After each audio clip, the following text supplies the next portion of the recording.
पहिरीं त मूंखे ॿुधायो तव्हां कहिड़े कैरेक्टर में आया आहियो? करेक्टर त मुंहिंजो जेको आहे फज़ीलत बेगम जो कैरेक्टर उहो आहे। कैरेक्टर त तव्हांजो ख़राबु आहे।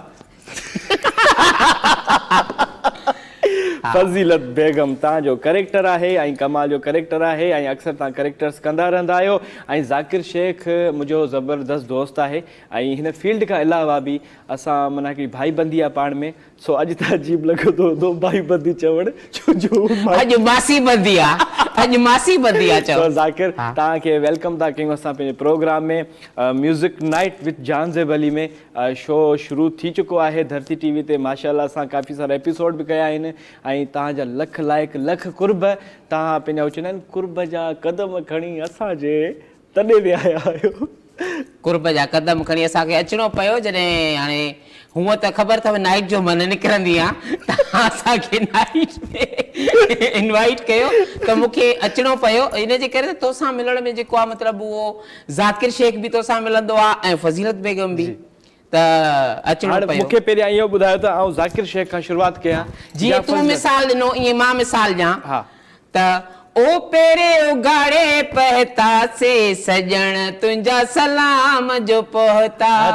वाह वाह वाह वाह ज़बरदस्त। इहो ज़ाकिर आहे ऐं फज़ीलत बेगम जेको हुनजो कैरेक्टर आहे उहो फेमस आहे ऐं हिकिड़ी वॾी क्वालिटी आहे त कुझु आर्टिस्ट, कुझु न बल्कि जेतिरा बि आर्टिस्ट उन्हनि पंहिंजी महिनत कई आहे, पर कुझु आर्टिस्ट अहिड़ा आहिनि जिन पंहिंजे पाण खे एक्चुअली में मञरायो आहे ऐं ज़ाकिर शेख जो उन में नालो आहे। ज़ाकिर पंहिंजे पाण खे मञरायो आहे, काफ़ी सारी जॻहियुनि ते होस्टिंग कई। उन खां अलावा जेको उन स्ट्रगलिंग जो जेको दौरु हुयो उहो बि पुछंदासीं, पर जॾहिं फज़ीलत बेगम थी आई त बाबा कमाल करे छॾियो ऐं पूरी सिंध उनखे पसंदि कयो।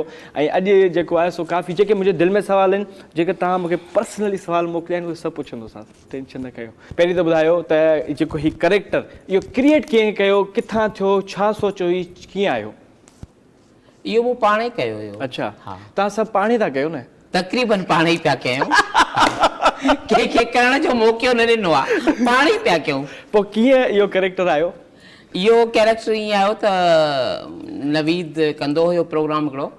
अच्छा, जेको बि ॻाल्हायो क्लियर ॻाल्हायो, सच ॻाल्हायूं, क्लियर ॻाल्हायो। हा, साफ़ हुजे। उते जेको आहे मूं 2-3 दफ़ा कयो। पोइ ख़बर आहे तव्हांखे त असांजे हिन में कंहिंखे बि माण्हूअ खे माना जेतिरो बि यूज़ करिणो आहे कयो त बाबा अॼु कोई न आयो आहे, अच तूं वेह। सही। तव्हां ख़बर आहे मां मेकअप आर्टिस्ट हुअमि। सही। कूड़ ॻाल्हाइण जी ज़रूरत न आहे।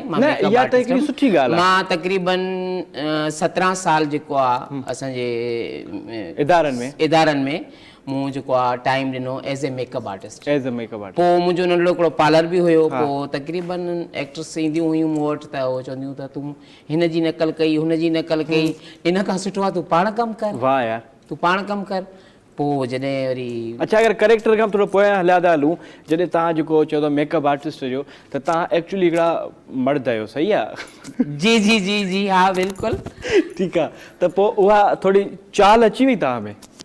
चाल खे आणो पियो। अच्छा। हा, जेकॾहिं मां चवां वे हिते मेकअप थो कयां, वे त उहो चवंदी हे छा आहे, मां कंहिंखां मेकअप थी करायां। ऐं जेकॾहिं उनखे उहो तक़रीबन मेकअप आर्टिस्ट तव्हांजो चवणु अचो वेहो, हा त पोइ हुनजो थोरो डपु ख़तमु थी वेंदो। अच्छा, इहो कैरेक्टर मतिलबु जेको चओ था, जेको इहो चाल वारो, इहो करणो पैदा करणो पवे थो या पाणे थो थी वञे?